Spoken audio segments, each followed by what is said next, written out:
dar todas las capacitaciones que podemos.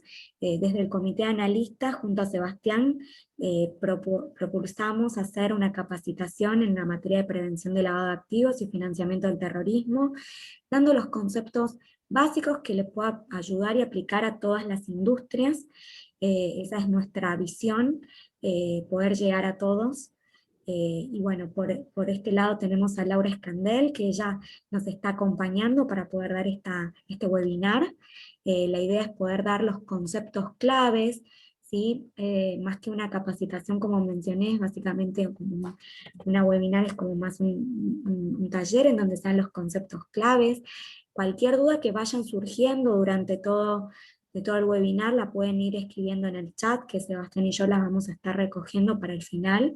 En caso de que sean muchas, Laura también va a dejar su correo por si alguno quiere después hacerle alguna consulta puntual, o también estamos Sebastián y yo disponibles. Bueno, Laura Escandel es supervisora en consultoría en prevención de lavado de activos y financiamiento del terrorismo, trabaja en el estudio Lisicki Litvin y Asociados, es especialista en prevención de lavado de activos y financiamiento del terrorismo, es diplomada en prevención de lavado de activos, ciberseguridad y financiamiento del terrorismo en la Universidad de Ciencias Empresariales y Sociales, es contadora pública de la Universidad de Buenos Aires, integra la Comisión de Estudio de Delitos Económicos del Consejo Profesional de Ciencias Económicas en Capital Federal. Actualmente se desempeña como supervisora de consultoría en temas relacionados con prevención de lavado de activos y financiamiento del terrorismo en el estudio Lisicki Litvin y Asociados, pero bueno, tiene una amplia experiencia, ha visto muchas entidades, ha hecho muchos REI, que es lo que, bueno, después ella nos va a comentar un poquito más, pero cualquier duda la escriben en el chat y de ahora en más te cedo la palabra a Laura para que puedas comenzar. Bueno, muchas gracias Naila, un placer estar acá y poder, bueno, dar este webinar. Bueno, vamos a empezar con los conceptos claves sobre prevención del lavado y financiamiento del terrorismo. Generalmente estas dos, prevención del lavado y financiamiento del terrorismo, se dicen en forma conjunta, parecería que fuese lo mismo, sin embargo, son dos conceptos que son bastante distintos. Entonces, bueno, vamos a abarcar cada uno como para entender en qué consiste. Vamos a empezar por el lavado de activos. ¿Qué es el lavado de activos? Básicamente, lavar activos significa activos que provienen de un origen ilícito y que se los transforma para darle una apariencia lícita. Estas ganancias son ganancias que obtiene el crimen organizado a través de sus actividades delictivas y, bueno, por su origen no pueden ser gastados abiertamente, entonces necesitan transformarlos para poder utilizarlos y disfrutar de ese rédito que obtuvieron.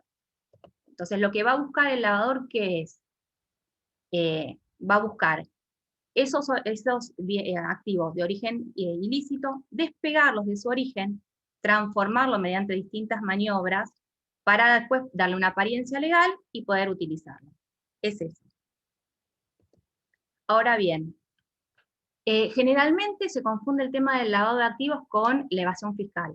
La gente dice, bueno, nada, no paga impuestos, no es tan grave, afecta al fisco, no, a mí no me interesa, no se preocupan tanto. Sin embargo, el lavado de activos no solamente incluye la evasión fiscal, o sea, la evasión fiscal es uno de los delitos precedentes que pueden ser bueno, el lavado de activos, pero hay un montón de otros delitos atrás del lavado de activos que son sumamente graves, y que, bueno, que afectan no solo al Estado, sino también a los derechos humanos de las personas. Está, por ejemplo, la venta de drogas, el tráfico y trata de personas, venta de armas, soborno. Estos son algunos.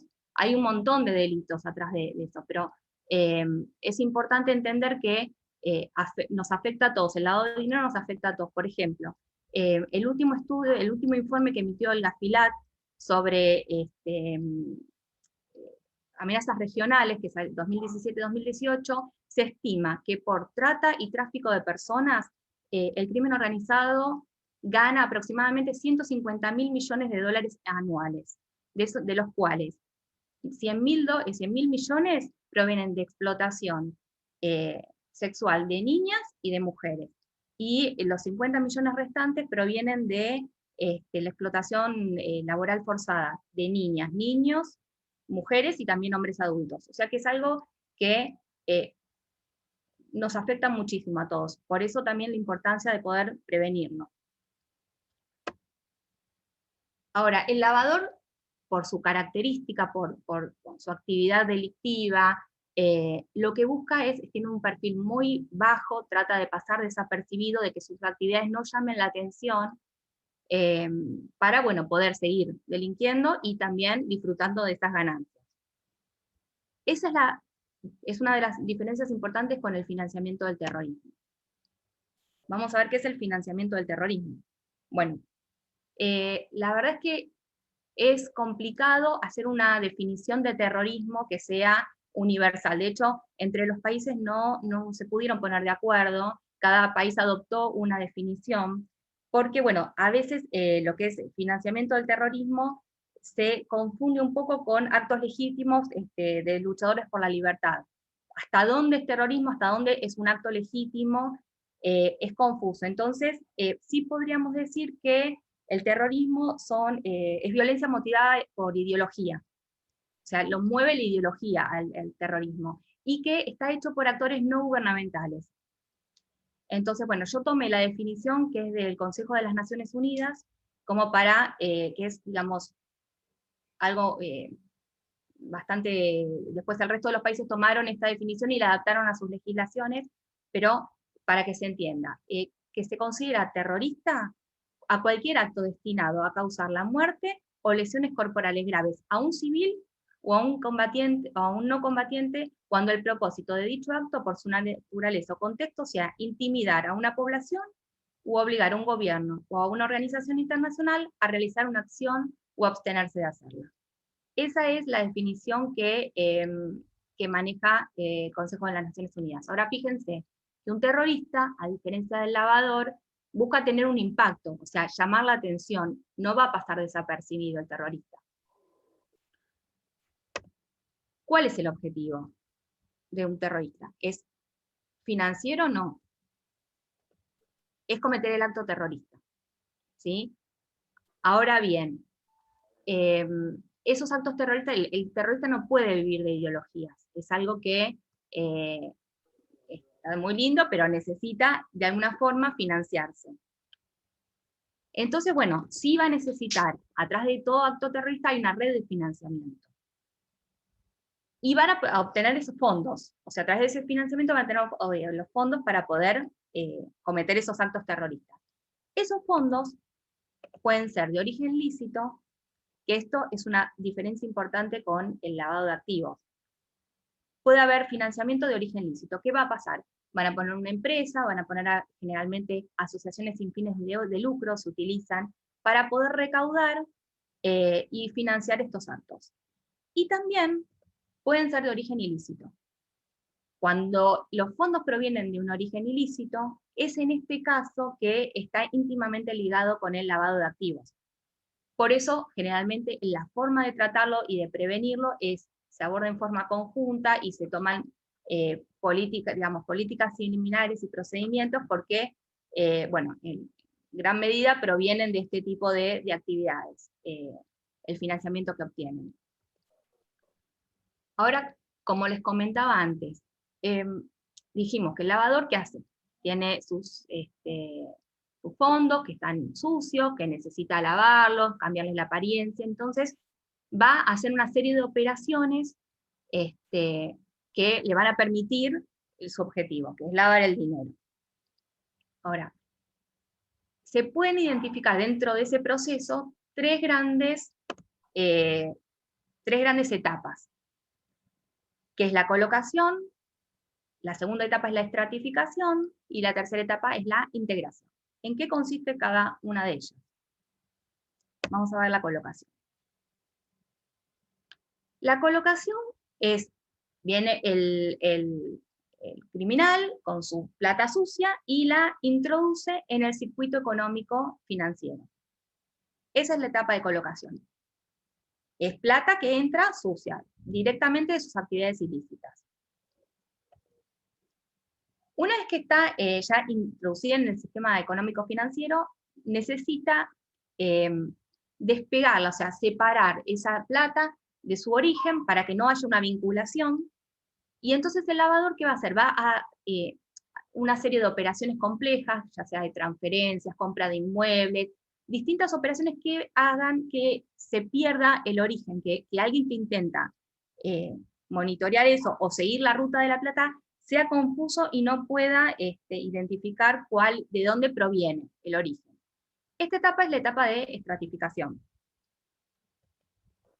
Y finalmente, la tercera etapa es la etapa de integración, que es cuando ya, a través de todas esas maniobras, el dinero ya tiene, o los activos ya tienen una apariencia lícita, y entonces ya puede el lavador hacer uso y disfrutarlo tranquilamente. Ahí es donde hacen inversiones, compra de bienes, bueno, distintas operaciones que le permiten disfrutar de todas esas ganancias.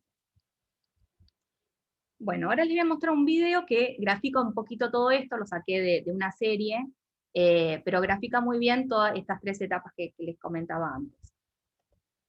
Vamos a ver si lo pongo.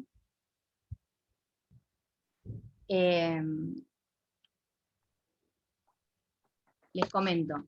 El tema del lavado de dinero, ¿de dónde proviene? Se comenta que, se dice, que en los años 20 o 30 el negocio que se compraba justamente para hacer este tipo de operatorias eran lavanderías. De ahí que se dice que el lavado de dinero.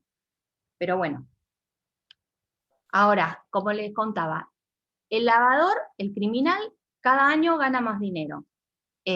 Necesita, el crimen es transnacional, o sea, no se focaliza en un solo país, sino que con el tema de la globalización, los criminales se manejan de un país a otro, tienen actividades en uno y en otro, están interconectados.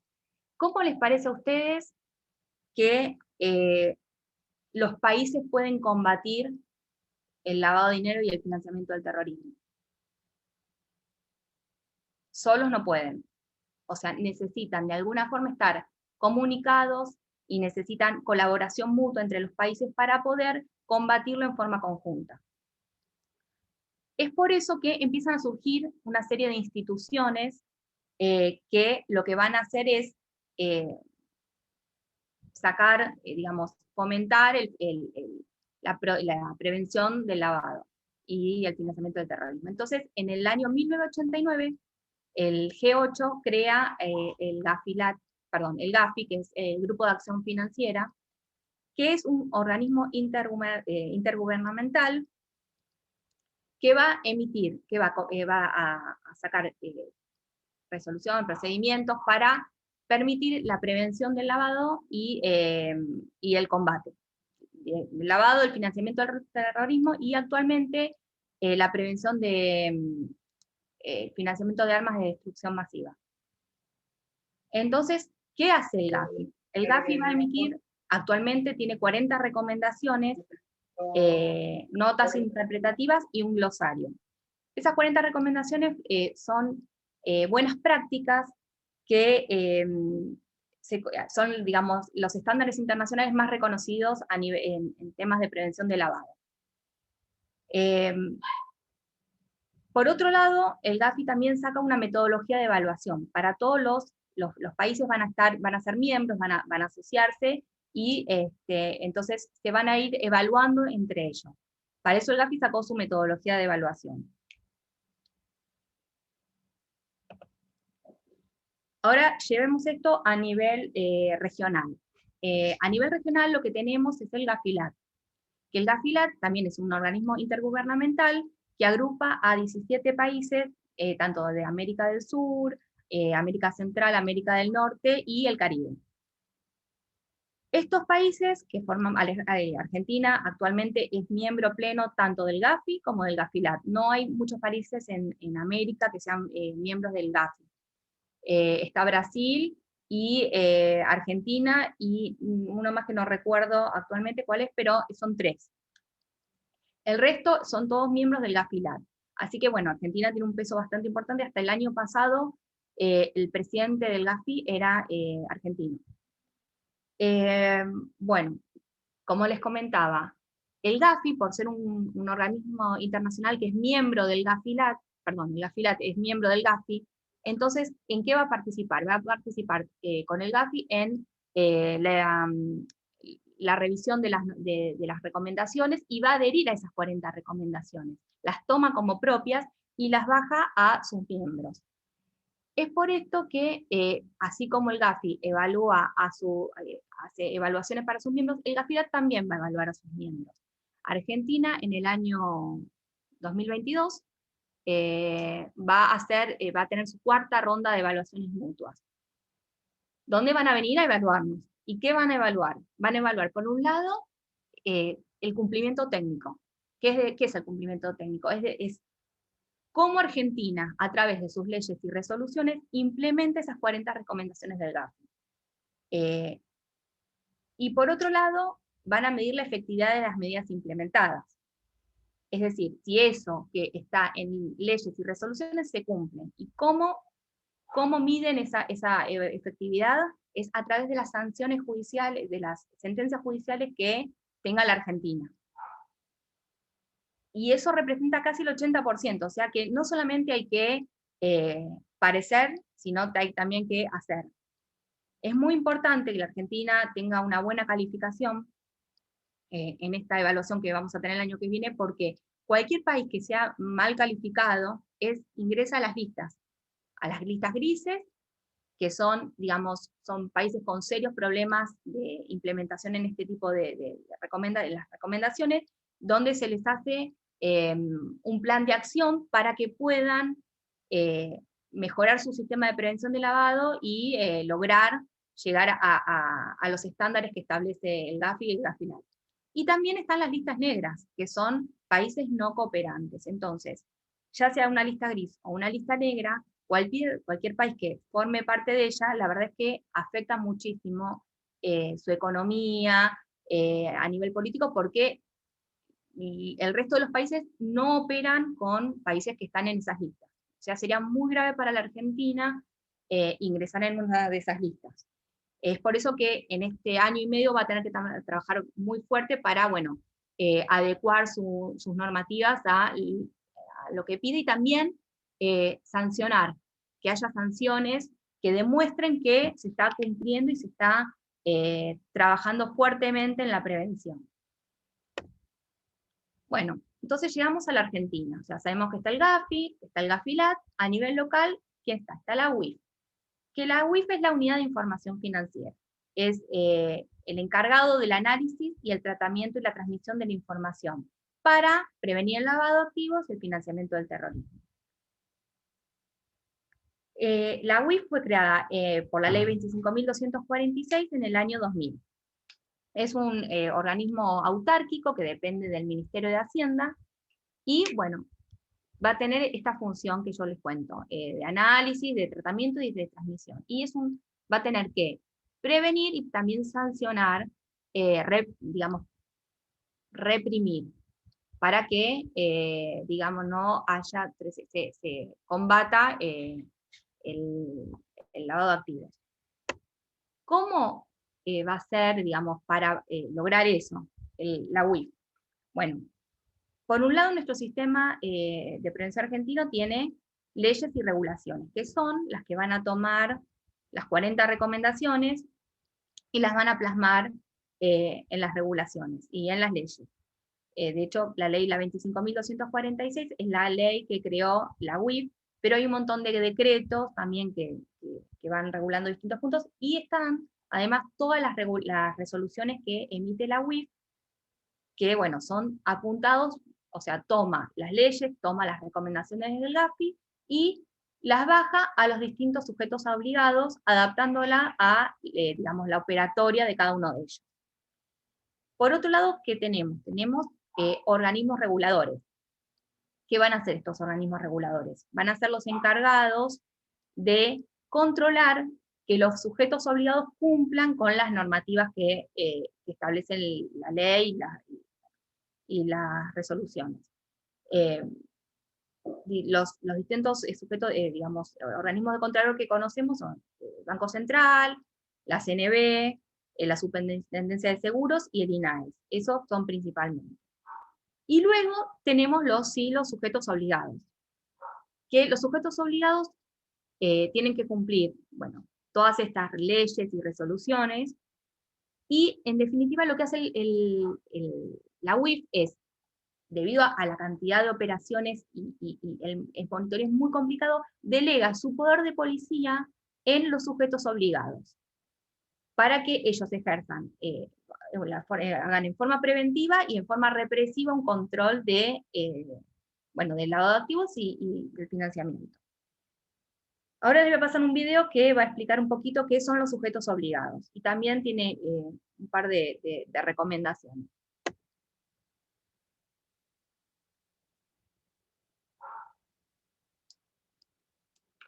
Pablo y Ana son novios, tienen grandes sueños. Él la anima constantemente a viajar al extranjero para cambiar de ambiente y conocer el mundo, entregando en cada viaje cantidades de dinero a personas desconocidas en los países que visita. Lo que Ana no sabe es que de esa manera Pablo la ha utilizado para transportar dinero producto de extorsiones. José presta su cuenta bancaria para recibir remesas quincenales de su amigo Carlos. Lo que no sabe es que en realidad es dinero proveniente del narcotráfico. Vicente está contento porque vendió un terreno en efectivo a un precio muy alto. Lo que no sabe es que el dinero que utilizaron para pagarle proviene de secuestros. Sin saberlo, estas personas se vieron involucradas en la comisión de un delito, al ser utilizadas para lavar el dinero que proviene del sufrimiento y el dolor de otras personas. Comete el delito de lavado de dinero u otros activos la persona quien por sí misma o por medio de otra realiza una o varias transacciones con dinero procedente de la comisión de un delito. No te involucres. Cada uno, en el papel que nos corresponde, podemos coadyuvar a prevenir y reprimir este delito. Por ejemplo, las personas obligadas, es decir, aquellas personas o empresas que por la naturaleza de sus productos o servicios son susceptibles de que sean utilizados para operaciones de lavado de dinero u otro.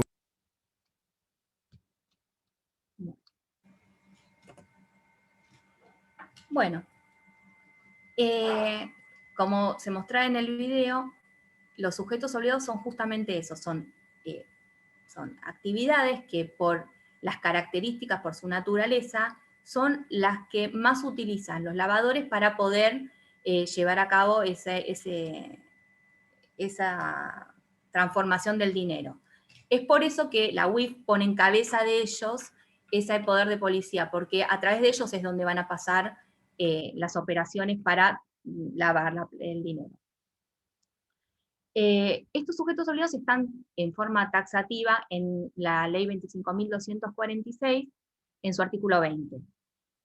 Yo acá voy a nombrar algunos, pero hay más.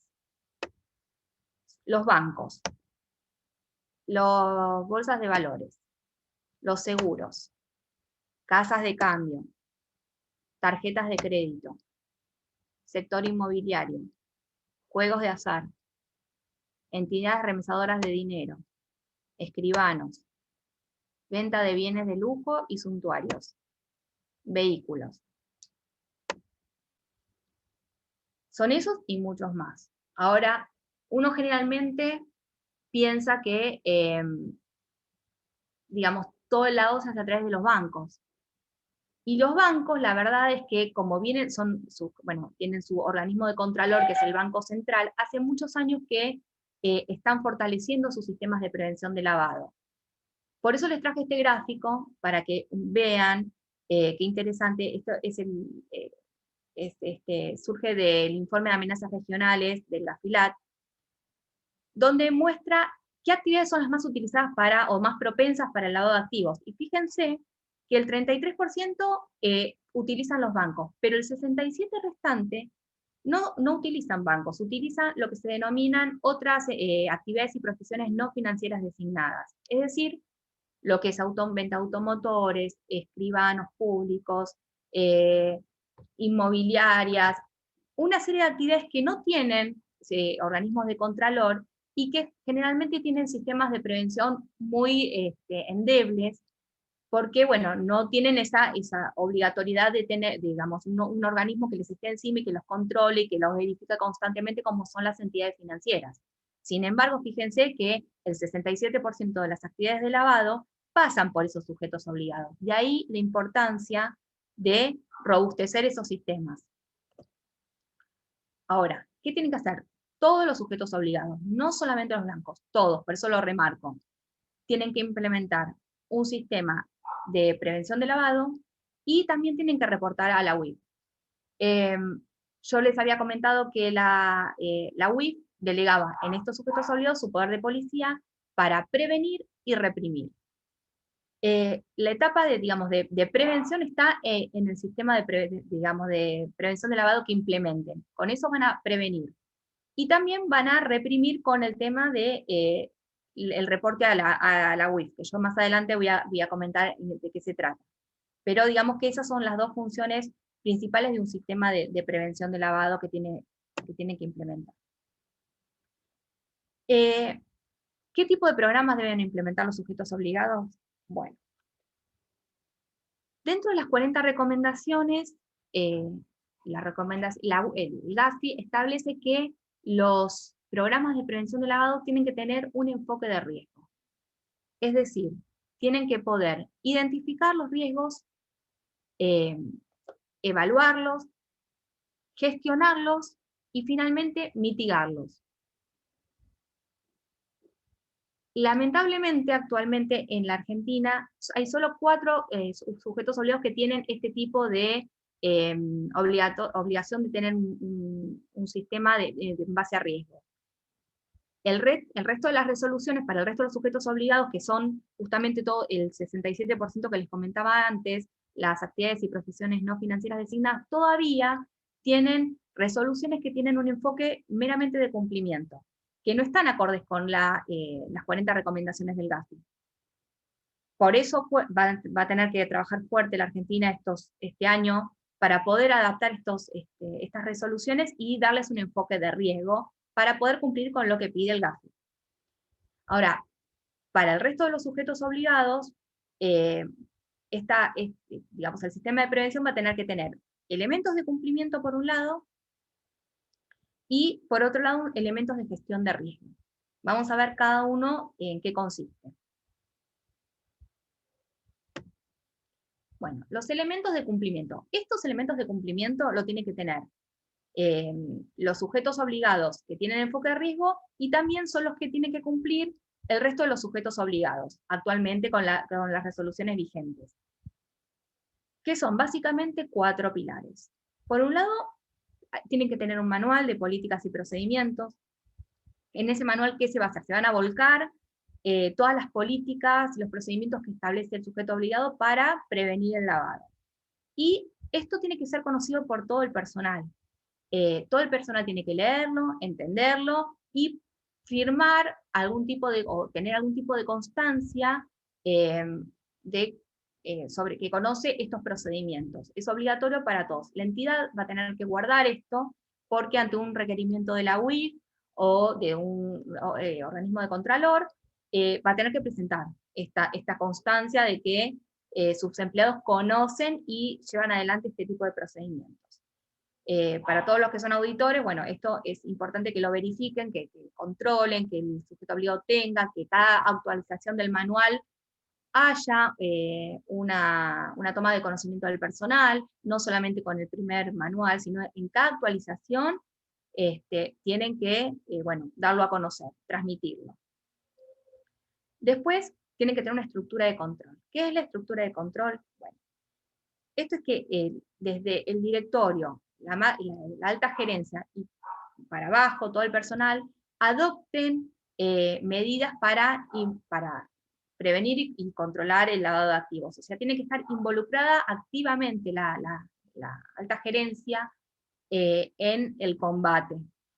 Para eso van a designar un oficial de cumplimiento, que es el responsable ante la UIF de toda la implementación y el seguimiento de este sistema de prevención de lavado, va a ser la cara visible. Sin embargo, no solo es responsabilidad del oficial de cumplimiento, sino que también el directorio va a tener responsabilidad por una buena gestión y un buen sistema de prevención.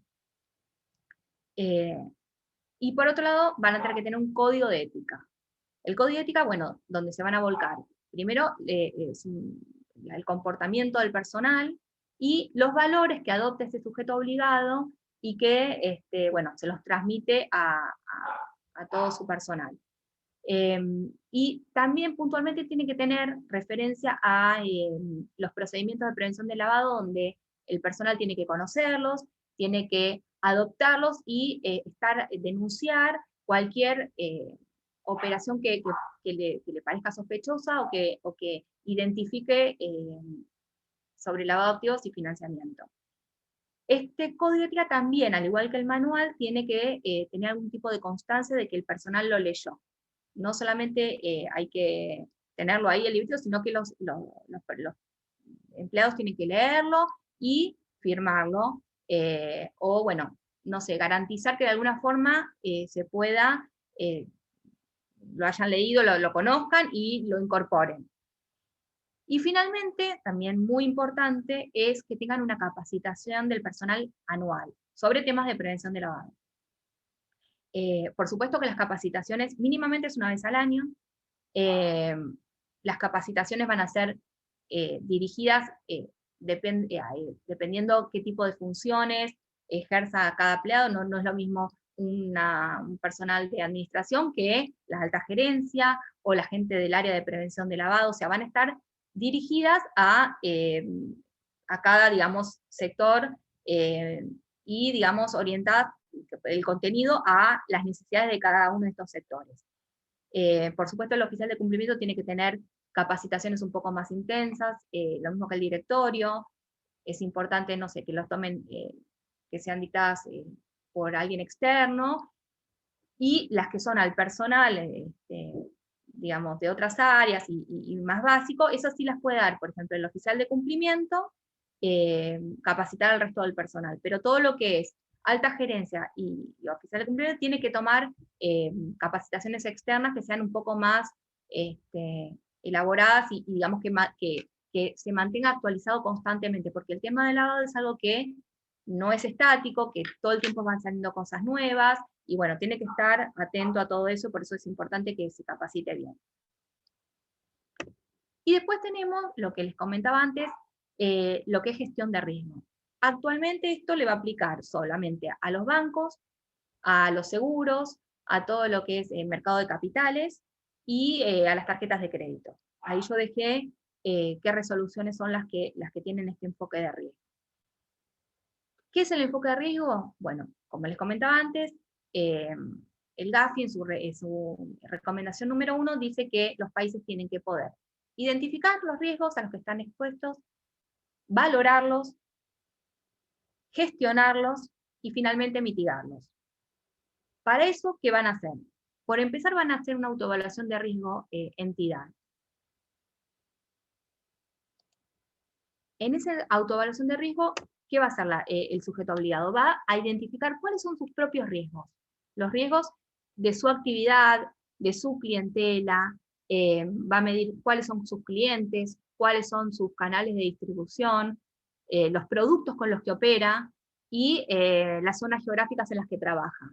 Y va a identificar esos riesgos.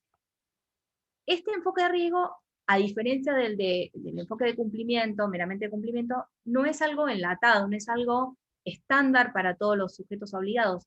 Cada sujeto obligado va a tener que evaluar, en base a su actividad y a sus propias características, cuáles son sus riesgos. No es lo mismo, tal vez son dos sujetos obligados con la misma actividad, pero por su tipo de clientela o por las zonas geográficas en las que trabaja o por los productos que ofrece, no van a tener los mismos riesgos. Eso es algo importante que los auditores vean, evalúen si, digamos, la autoevaluación que está haciendo el sujeto obligado es acorde con los riesgos, que no sea algo enlatado y que sea razonable y cuantificable. Eso es muy importante, que puedan cuantificar los riesgos, evaluarlos, armar una metodología y determinar cuál es el riesgo inherente. Esa metodología se apoya, digamos, tiene que estar aprobada por el directorio. Por eso también el tema de que el director esté constantemente involucrado es muy importante, porque cualquier decisión tiene que ser aprobada y llevada, bueno, tiene que tener conocimiento de lo que se está haciendo. Una vez que el sujeto obligado identifica esos riesgos y los mide, ¿qué va a hacer? Va a ver qué controles tiene que permitan mitigar ese riesgo, ¿sí? O sea, yo tengo mis riesgos y ¿cómo los gestiono esos riesgos? ¿Qué hago? Tengo que ver si tengo suficientes controles y si no los tengo, tengo que implementarlos para poder disminuir ese riesgo y obtener su riesgo residual. Ese riesgo residual va a ser el riesgo que la entidad está dispuesta a tolerar. Por eso van a tener que emitir una declaración de tolerancia. ¿Hasta dónde yo estoy dispuesto a tolerar? Va a tener que, digamos, mitigarlo como para que ese riesgo final que les dé sea tolerable para ellos. Esto es un informe que lo van a presentar los sujetos obligados al 30 de abril en algunos casos y al 31 de mayo en otros casos a la UIF, todos los años. Dependiendo de algunas casas de cambio, lo presentan en forma cada 2 años. Pero la mayoría de los sujetos obligados lo tienen que presentar en forma anual. Por un lado esto, me conozco yo, sé dónde están mis vulnerabilidades y aplico todos los controles para poder, digamos, mitigar todos esos riesgos que tengo. Y por otro lado, ¿qué pide el GAFI? Pide que uno conozca a sus clientes. ¿Con quién voy a trabajar yo? Entonces, ahí lo que va a tener que hacer el sujeto obligado es una matriz de riesgo cliente. Poder evaluar el riesgo de sus clientes. Al igual que con la matriz entidad, lo que van a tener que hacer es poder establecer algún tipo de metodología que me permita, en base a distintos parámetros, como ser, no sé, qué actividad tiene mi cliente, qué tipo de operaciones hace, cuál es el monto anual transaccional que tiene. En base a eso voy a armar una matriz que me permita cuantificar ese riesgo. Y dividirlo en 3 grupos. Mínimamente, es lo que pide, mínimamente 3 grupos. Clientes de riesgo bajo, clientes de riesgo medio y finalmente clientes de riesgo alto. Esa clasificación, ¿para qué me va a servir a mí?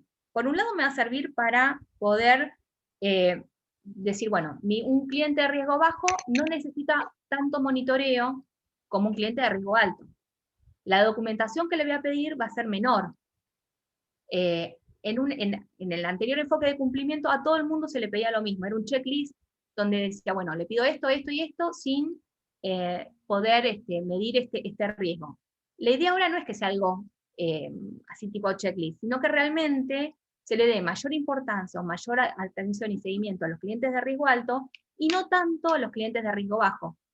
A los clientes de riesgo bajo se va a aplicar una debida diligencia simplificada. La debida diligencia es, digamos, la documentación que se le va a solicitar para conocerlo. Y también se le va a hacer cada 5 años esa debida diligencia. Porque, bueno, al no tener tanto riesgo, no necesita ese seguimiento constante. Si bien hay que monitorearlo, no con tanta intensidad como los de riesgo alto. Los clientes de riesgo medio se van a hacer una debida diligencia y va a ser cada 2 años, en algunos casos cada 3, dependiendo del sujeto obligado. Y finalmente, a los clientes de riesgo alto, se le va a hacer una debida diligencia reforzada y el seguimiento, y digamos, la actualización de ese legajo va a ser en forma anual. Esta información que van a tener que hacer los sujetos obligados al inicio de la relación comercial, cuando un cliente llega, van a tener que, bueno, solicitarles toda esta documentación, armar un legajo, y luego, en este plazo que yo les comentaba, de 5, 2 y 1 año, van a tener que actualizar esa documentación. Es tan importante esto que las resoluciones establecen que si yo no puedo conocer a un cliente, directamente no puedo iniciar la relación comercial. Fíjense la importancia que le da el conocimiento del cliente. Si ya es un cliente preexistente y se niega, al momento de actualizarle el legajo, se niega a actualizarlo, a darme la información que yo necesito, yo debería descontinuar la operación con esos clientes. No podría seguir operando. E incluso las resoluciones establecen que habría que reportarlo a la UIF. O sea que es muy importante el tema del conocimiento del cliente. Por un lado le voy a hacer esta debida diligencia para conocerlo. Y por otro lado les voy a establecer un perfil transaccional, ¿sí? Basado en la actividad del cliente, en su capacidad patrimonial, voy a establecer hasta cuánto es lógico que opere por año. Con estos dos elementos, ¿qué me va a permitir a mí? Me va a permitir que yo pueda monitorear a los clientes, ¿sí? ¿Y para qué es el monitoreo? El monitoreo me va a permitir determinar todas aquellas operaciones que haga el cliente que salgan de ese patrón, de ese perfil que tiene establecido. Para esto los sujetos obligados, ¿qué tienen que tener? Tienen que tener un sistema de monitoreo donde van a surgir alertas, van a programar, digamos, van a determinar determinadas alertas, y cuando un cliente salga de este patrón, de este monitoreo, van a surgir las alertas y van a ser operaciones inusuales. ¿Qué puede pasar? Que venga un cliente y empleado en relación de dependencia, que todos los meses cobra su sueldo, y un día viene y deposita $300.000 en su cuenta. ¿Esto qué va a hacer? Va a disparar una alerta. Ahora bien, yo voy a llamar al cliente, le voy a pedir que me justifique este movimiento, y el cliente me presenta una escritura por una venta de un inmueble. Listo, esta operación fue justificada, a pesar de ser inusual, tiene una justificación, y entonces yo la voy a desestimar. Pero ¿qué pasa si yo, cuando le pido al cliente una respuesta a qué se debe esta operación, una justificación, el cliente no me responde, o lo que me aporta no es lógico? Bueno, esta operación pasa de ser inusual a ser sospechosa. No importa si la operación se concretó o fue tentada. En cualquiera de los casos va a resultar ser sospechosa. ¿Y yo qué tengo que hacer? Al no poder justificarla, debo reportarla a la UIF. Esto es, digamos, la parte represiva que tiene este sistema de enfoque de riesgo. Voy a tener que reportarla a la UIF con una determinada plazos y días que establece. Para lo que es lavado de activos, son 150 días. Y lo que es financiamiento del terrorismo, tengo solo 48 horas desde que la operación fue tentada o realizada para reportarla a la UIF. Un sujeto obligado que ante una operación no lo reporta puede tener sanciones. Ahora más adelante vamos a ver un poco el tema de las sanciones. Pero bueno, es sumamente importante, por un lado, que se reporte, no cualquier cosa, sino realmente hay que hacer una investigación, hay que pedirle toda la documentación al cliente, y cuando realmente eso no tenga ningún tipo de justificación, esa operatoria, recién ahí se va a reportar, porque cualquier reporte que se haga a la UIF tiene que estar debidamente documentado y justificado. Lo que pasaba antes que era todo el mundo digamos, por cumplir, reportaba cualquier cosa, y la UIF recibe un montón de información de la cual no podía manejar y no podía procesarla. Entonces la idea es que le lleguen realmente las operaciones que tienen algún tipo de sospecha grave, y que, digamos, la UIF pueda enfocarse en esas operaciones y no pierda el tiempo con cosas sin sentido. Y sí es muy importante saber que los reportes son confidenciales, solamente lo pueden manejar el oficial de cumplimiento y, bueno, su equipo que colabora, pero no puede, nunca bajo ningún concepto se le puede informar al cliente que fue reportado. Eso es de suma importancia. Bueno, como yo les decía, el tema de las sanciones. ¿Qué pasa? Hay dos tipos de sanciones. Por un lado vamos a tener las sanciones penales, que son las que establece el Código Penal, que son para todas las, digamos, para el encubrimiento, para el lavado de activos, que están dirigidas tanto a personas humanas como a personas jurídicas, que pueden ir desde prisión de 3 a 10 años para las personas humanas, y multas económicas también de 2 a 10 veces el monto de la operación. Y para las personas jurídicas son multas de 2 a 10 veces el valor de los bienes objeto del delito. Muchas veces se piensa que acá en la Argentina no, ¿quién va a cometer no hay terrorista, no se lava dinero? Sin embargo, recordemos que la Argentina fue objeto de 2 atentados terroristas. Y digamos, constantemente hay noticias sobre posibles atentados o células terroristas que están trabajando en el país. Si ustedes se fijan en las noticias van a ver que salen habitualmente este tipo de noticias. Entonces hay que estar atentos. Realmente estas operaciones pueden estar pasando por nuestras entidades y no darnos cuenta o no prestarle suficiente atención. No hay que desestimar todo esto. Bueno, y de lavado de activos, por supuesto, hay muchas más sentencias. La última es la más conocida, que es la de Lázaro Báez. Bueno, así que hay que estar atento a todo lo que es lavado. Ahora bien, estas son sentencias penales y económicas para el que participa en la actividad de lavado, el que encubre, el que, bueno, está lavando, o el partícipe, pero también hay otros tipos de sanciones que son administrativas y que son para los sujetos obligados. Estas sanciones son sanciones que pone la UIF, que están definidas en el artículo 14 de la ley 25.246, y ¿qué buscan estas sanciones? Buscan que ante irregularidades del sujeto obligado en sus sistemas de prevención, el sujeto obligado pueda revertirlas. Entonces se le va a iniciar primero se le abre una inspección, se le abre un sumario, se investiga y finalmente puede terminar en aplicación de multas. Esas multas son onerosas, por supuesto, y son públicas. Hay una base, yo acá les dejé la dirección de la UIF, donde se pueden consultar.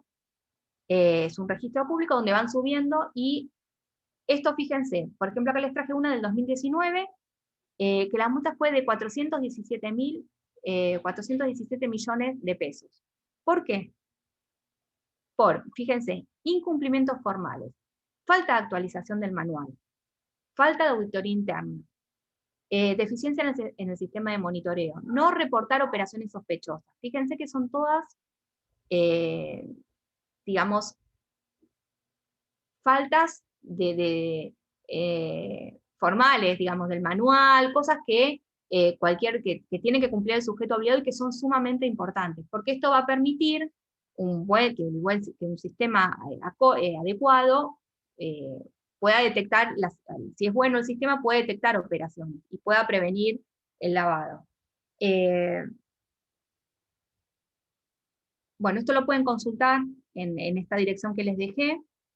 Como les comenté, es público, y no es solamente acá en Argentina que pasa esto. Hace poco salió una sanción que le pusieron a un banco en Paraguay de $10 millones, también, por este tipo de incumplimientos. Como ya les comentaba, viene la ronda de evaluación. ¿Cómo tiene la Argentina para demostrar que está cumpliendo y que es eficiente su sistema de prevención? Justamente con las sanciones.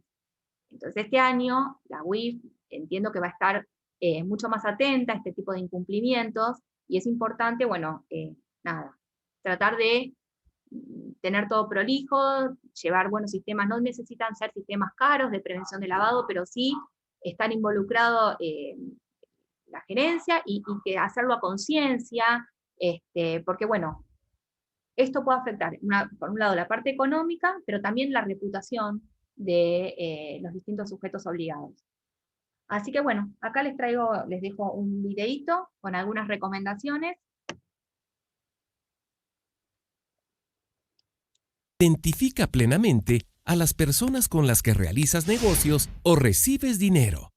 Ponte alerta con aquellas propuestas de negocios fáciles y con ganancias muy altas. No aceptes el pago de viajes al extranjero a cambio de trasladar dinero en efectivo, ni el pago de propinas por efectuar el cobro de remesas o transferencias procedentes del extranjero.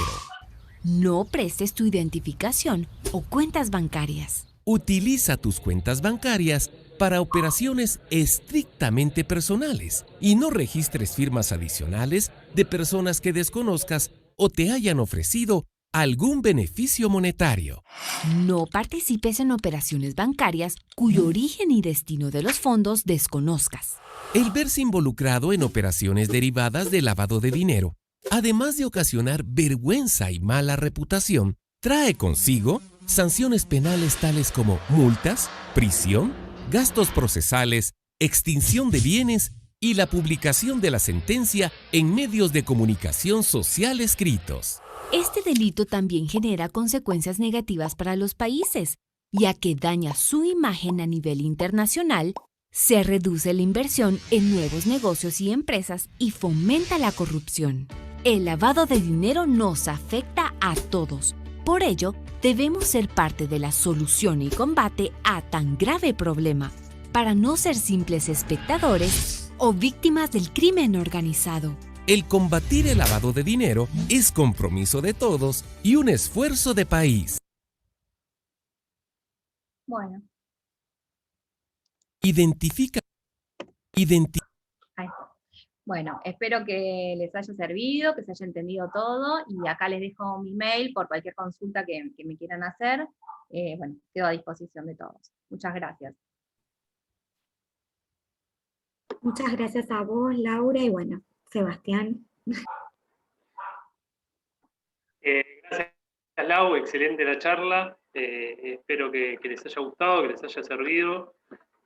Tenemos una pregunta, que ahí la voy a leer, de Fernando García Arjona, que pregunta cómo se podría actuar o monitorear el lavado de dinero mediante las operaciones realizadas con criptomonedas.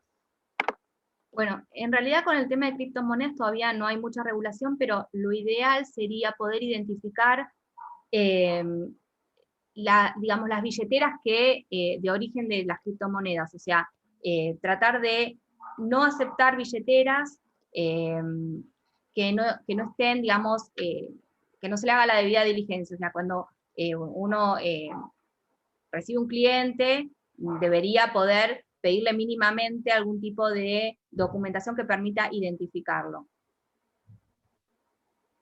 No sé si quede... Perfecto, sí. Me parece claro que todo pero va bueno, con la el tema de diligencia. criptomonedas, la verdad que todavía es algo muy incipiente, no hay mucha regulación, justamente porque es complicado, pero digamos, las billeteras lo que hacen es eso, tratar de identificar digamos, la billetera de dónde proviene la criptomoneda, que sea de cuentas que no sean, digamos, que sean cuentas que se pueda identificar el cliente, el que está atrás de esa cuenta. No sé si se entiende. Sí, el beneficiario indexadas, final. ahí está, no me salía la palabra. Que sean, digamos, billeteras indexadas, que sea de fácil reconocimiento el cliente. Cualquiera que no se pueda identificar, no operar con ese cliente. Igualmente, como ahí acota también Jorge, es un poco que todavía no hay tanta regulación, con lo cual es muy difícil poder de algún modo regular algo que no está regulado. Tal cual. O controlar algo que no está regulado. Iba a decir, partamos de la base que es algo que no está regulado, entonces es difícil de controlar. Sí, tal cual. Sí. Bueno, igualmente esto va a quedar grabado tal como lo planteamos al inicio, así que cualquier socio lo puede ver en cualquier momento que quiera. Y bueno. Sí. Y con Nay los queríamos invitar a que se unan al comité de analistas, para aquellos que no lo hicieron todavía. Estoy copiando el link para que se puedan anotar. Para que sepan, el comité es una reunión para intercambiar conocimientos. Hacemos una reunión mensual, el primer miércoles de cada mes a las 17 horas, vía Zoom. Y la idea, como les decía, justamente es esto, intercambiar conocimientos. Cada tanto armamos alguna charla por fuera de nuestras reuniones, como por ejemplo esta webinar. Tenemos algunas otras actividades que estamos empezando a desarrollar para este año. En la próxima reunión de comité, que es la de abril, vamos a hablar sobre software de auditoría, ya sea para la gestión del departamento como para el análisis de datos.